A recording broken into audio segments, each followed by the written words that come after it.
Akin po talagang sa gasolina ramdam na ramdam po yung pagtaas talagang sa kita. Maliit po kumpara sa dati. Kumikita ko ng 1,000 pero yung 1,000 na nababawasan pa yung komisyon ng application. Linggo-linggo tumataas po yung gasolina. So yung kita mo sa palit po ng paliit talaga.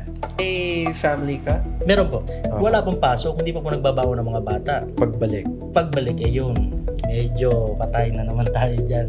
Talagang mararamdaman mo na naman po kung paano may budget yung pera. Because of the global crisis that we are having right now, what are the things that they do para makatipid, para mapagkasya ang mga budget. So, may mga adjustments. Nangungutang sila para magbayad din ulit ng isa pang utang. They're trapped already.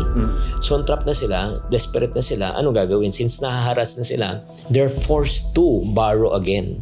Hindi natin gusto magtrabaho para lang makabayad ng utang. Mas mahalagang hindi napipilitan umutang ang Pilipino para lang mabuhay.